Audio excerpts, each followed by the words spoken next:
Comme promis, aujourd'hui c'est la deuxième partie du panorama du no-code francophone. Le programme est assez dense, vous voyez la longueur de la vidéo, mais c'est plein de contenu vachement intéressant. Comme pour la première vidéo, ce sont des créateurs, ce sont des formateurs qui viennent présenter leur outil préféré. Profitez-en bien, notez les noms, tout est en description, les moyens de les contacter, etc. Voilà. Deuxième petite chose, ceci c'est la deuxième vidéo du panorama du no-code francophone. La troisième vidéo, j'en reparlerai à la fin, mais c'est la vôtre, la troisième. Donc si vous avez un autre outil que vous voulez présenter, dont vous voulez que je parle, mettez ça en commentaire de cette vidéo ou éventuellement sur le Slack du No-Code France, qui est aussi en description. Bonjour, je m'appelle Vince et bienvenue sur Creacity.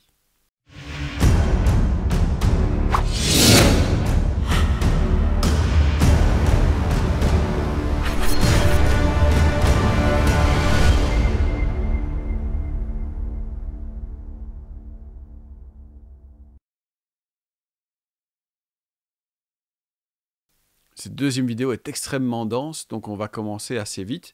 Deux, trois petites infos en rapide. Premièrement, j'avais annoncé au départ que Jérémy Foucret s'occuperait de la partie sur Notion. Finalement, c'est Camille Blanchot qui va s'en occuper. On n'y perd pas au change, mais Jérémy était simplement occupé sur un gros projet qu'il a avec Shubham. Donc là, encore une fois, sur le Slack du No-Code France, il y a pas mal de détails. Camille Blanchot, c'est une grande spécialiste de Notion aussi, donc on aura une belle présentation de sa part. Deuxième chose, demain c'est le 9 mai et en Belgique c'est la fête des mères. Il y a une chouette vidéo, il y a une vidéo émouvante je crois en tout cas, qui sort sur la fête des mères sur cette chaîne demain. Donc je vous conseille de vous abonner et d'éventuellement faire ding dang dong avec la cloche pour être notifié quand cette vidéo sortira. Et il est bien possible qu'on fasse un petit live juste après cette vidéo-ci. Donc voilà, normalement cette vidéo est en première et après la première, ça doit vous emmener vers un live. J'espère que tout fonctionnera. On va donc commencer avec Thibaut qui va nous présenter Bubble, mais qui a aussi une bonne petite intro sur les différents styles d'outils no-code qu'on trouve sur le marché.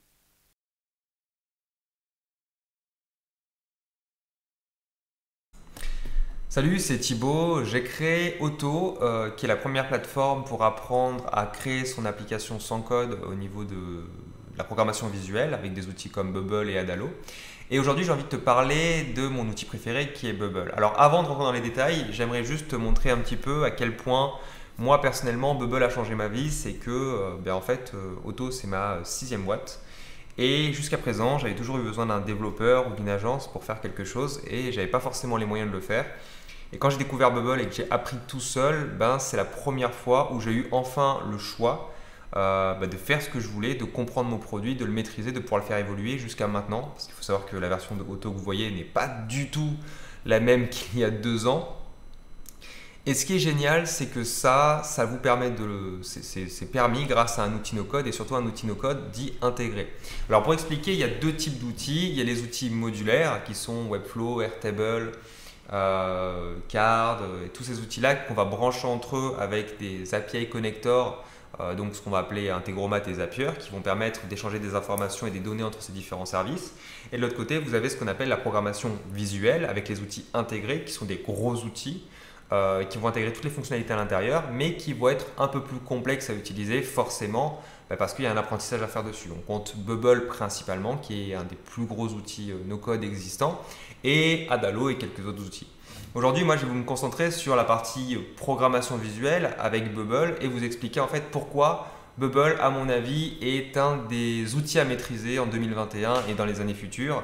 Parce que, à mon sens, c'est un des meilleurs outils no-code qui puisse exister pour ceux qui ont envie vraiment de s'émanciper de toute la partie technique et de pouvoir lancer à moindre frais leur outil, leur produit. Donc déjà, ce qu'il faut savoir, c'est que Bubble a fait le choix d'intégrer beaucoup de choses dans sa base. D'un côté, vous avez des éléments visuels, donc un cadre visuel qui vous permet de créer librement votre propre page, de créer votre site, votre application et les éléments, vous pouvez les positionner comme vous voulez, c'est un système de drag and drop. Vous avez derrière une base de données qui tourne, donc ce n'est pas une base de données extérieure comme vous pourrez avoir avec Airtable ou autre, tout est à l'intérieur de Bubble. Et donc vous n'avez pas de limitation ni de problème de vitesse, tout est intégré dans l'outil. Et vous avez un système qui est très intéressant, qui sont les workflows qui vous permettent de rajouter des événements et des actions dans votre page. En gros, de transformer quelque chose de statique en quelque chose de totalement dynamique. L'idée, c'est quoi? C'est que toute chose sur votre page peut être appelée, peut faire quelque chose, et cette chose va générer un ensemble d'actions qui vont rendre le tout assez vivant. Je vous donne un exemple. Vous pouvez poser un bouton sur votre page. Ce bouton va, quand vous cliquez dessus, pouvoir générer une pop-up par exemple. Et dans cette pop-up, vous pouvez avoir un formulaire. Et bien ça, vous pouvez gérer tous les éléments à la main, que ce formulaire puisse enregistrer des données, que ces données puissent arriver sur votre page et pouvoir changer l'état de la page, etc. Et ça, vous pouvez tout faire à partir de Bubble. On estime en référence à peu près que 90 à 95% des applications qui existent sur le web sont totalement refaisables sur Bubble. Et même aujourd'hui, il y a de l'exploration. Nous, on fait un peu de R&D. Alors, ça paraît bizarre sur du no-code, mais on fait de la R&D sur Bubble. Parce que tout simplement que les outils aujourd'hui sont tellement interconnectables. Donc là, on revient un petit peu à la programmation modulaire, mais aujourd'hui, on peut faire du machine learning avec du Bubble en le connectant à un outil de machine learning sans code. Et c'est ça aujourd'hui qui est intéressant, c'est qu'on est dans la phase de démarrage, à mon sens, de tout ce que va apporter le no-code, tout ce que va apporter les différents styles, les différentes écoles, programmation visuelle et programmation modulaire. Et aujourd'hui même, je reçois toutes les semaines des demandes de CDI sur des outils no-code, sur de la création, sur de la production d'applications, puisque c'est ça l'intérêt de la programmation visuelle, c'est de faire des applications complexes à moindre frais, tout en ayant la maîtrise dans le temps, sans être technique à la base. Et aujourd'hui, on fait même des tests sur le fait que le no-code amène au code, puisque quand vous êtes expert Bubble, globalement, vous maîtrisez des aspects complexes, finalement, vous apercevez que vous êtes très très proche d'un développeur en termes de compréhension, de conception et d'abstraction. Voilà. J'espère que ça vous donnera envie de regarder plus en détail ce qu'est Bubble. Si vous voulez avoir plus de détails sur l'outil, il y a pas mal de vidéos sur ma chaîne YouTube pour expliquer en détail et vous faire des démonstrations. Et j'espère que de toute manière, si vous avez la moindre envie, ne serait-ce que de se dire que l'outil est gratuit, c'est déjà un très très bon point pour commencer, même si parfois ça peut paraître un peu austère. Il y a des tutos gratuits chez nous pour vraiment démarrer en très très peu de temps, 1h30 de tuto pour vraiment avoir toutes les bases et vous montrer que Bubble c'est la solution de 2021. Merci Thibaut. Maintenant, Noam va nous parler de Zapier.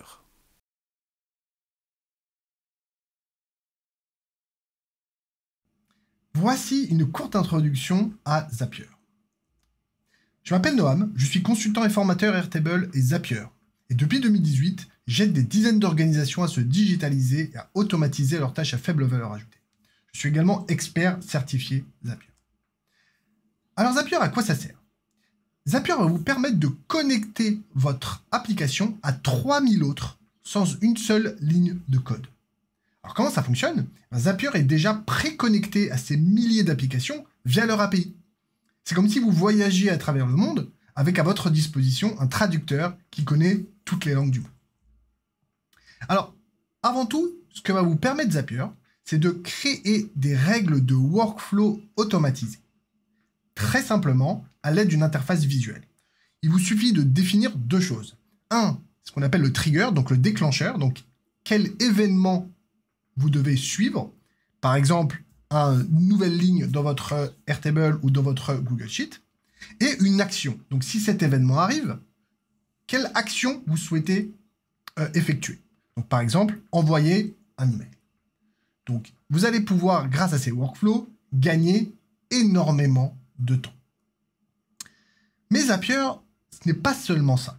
Zapier, ça va beaucoup plus loin. Zapier est en fait, quand on creuse un petit peu, est une véritable plateforme dans laquelle vous allez pouvoir loger toute votre logique métier.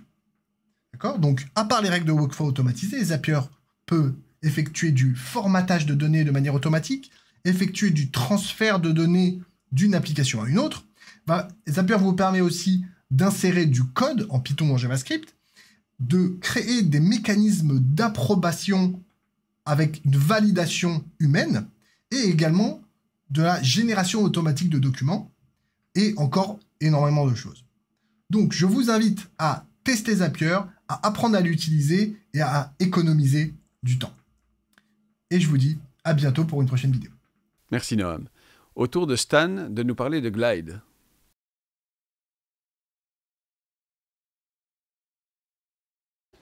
Hello, je m'appelle Stanislas Verjus et je suis le fondateur de Comover. Et avec Comover, j'accompagne les entreprises dans l'intégration et dans l'utilisation d'outils no-code. Je fais aussi pas mal de formations, que ce soit pour des écoles comme l'ICAR, comme le CV Digital et d'autres écoles, et aussi en entreprise où évidemment on va mettre en cœur de ces entreprises plein d'outils no-code.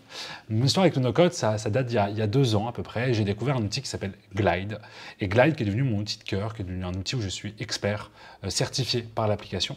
J'ai été certifié en décembre 2019 à peu près.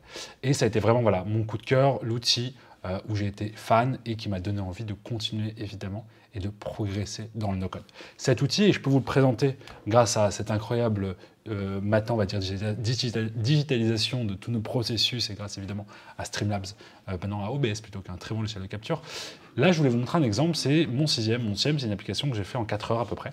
Et le but de cette application, c'était vraiment de permettre à n'importe qui dans l'arrondissement où j'habitais à l'époque de pouvoir avoir accès à tous les commerces qui étaient ouverts pendant le premier confinement. Donc ici, vous voyez qu'on en a les jours d'ouverture. Ici, il y a les différentes catégories. Quand on clique, on a accès aux différents éléments, aux différentes boutiques. Et vous voyez qu'ici, voilà, il y avait les informations, l'adresse, le numéro de téléphone, l'horaire, possibilité de mettre en favori, une petite carte aussi, c'est important d'avoir une carte des différents commerces, et une petite page d'accueil, une petite home, voilà, qui expliquait un peu ce que c'était, à quoi ça fonctionnait et comment ça marchait.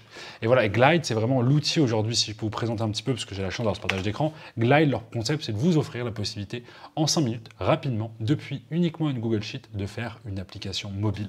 Et c'est ça que j'aime dans Glide, c'est cette possibilité, rapidement, efficacement, de faire des applications qui sont puissantes. Parce que voilà, si j'ai quelque chose à faire passer dans cette vidéo aussi, c'est le fait de pouvoir vous expliquer que Glide n'est pas un jouet, a été pendant longtemps un jouet, une chose avec laquelle on s'amusait, mais aujourd'hui, c'est hyper puissant. Et je vous invite tous et toutes à jeter un coup d'œil, évidemment, à Glide et à essayer et à progresser sur Glide. Merci encore. Merci Stan.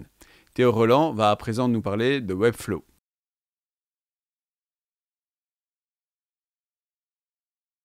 Salut, moi c'est Théo Roland de Nantes. Alors je suis spécialisé sur Webflow, un outil que j'utilise au sein d'une stack no-code beaucoup plus large avec Zapier, Integromat, Airtable. Mais là n'est pas le sujet, aujourd'hui on fait un focus sur Webflow.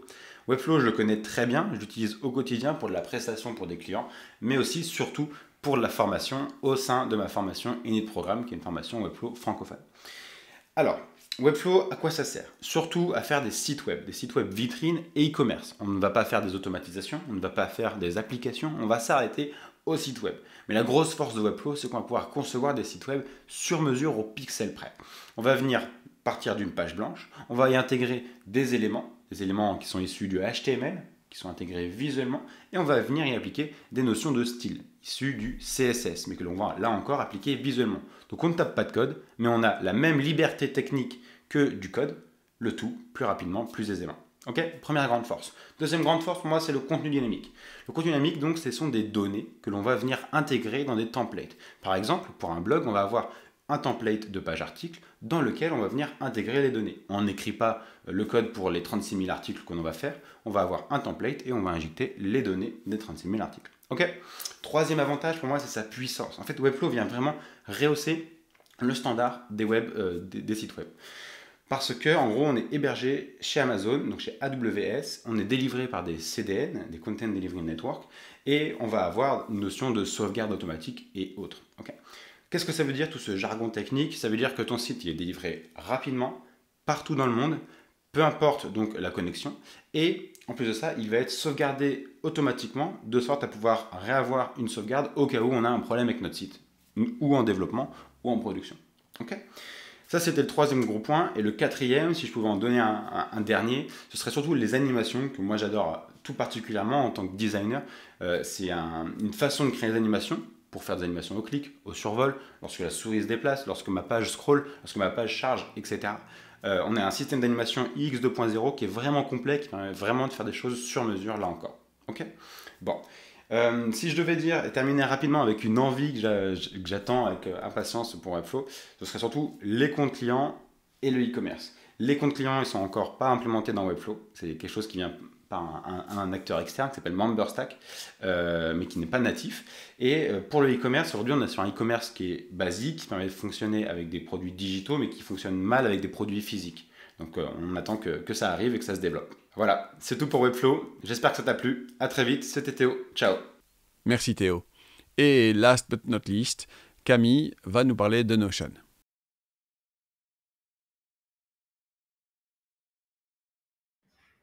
Bonjour, je m'appelle Camille, je suis consultante et ambassadrice officielle Notion. Je suis également co-admin des communautés Notion en français et Notion Portugal. Bref, je suis une vraie passionnée. Donc je suis là aujourd'hui pour vous parler rapidement de cet outil. Alors, qu'est-ce que Notion? Notion, c'est un outil no-code tout en un. C'est une définition vaste, mais pourtant c'est la plus appropriée. On peut l'utiliser pour de la prise de notes simple, comme un outil de traitement de texte, ou bien pour des notes un peu plus complexes, notamment du fait qu'elles soient interconnectées grâce à des backlinks.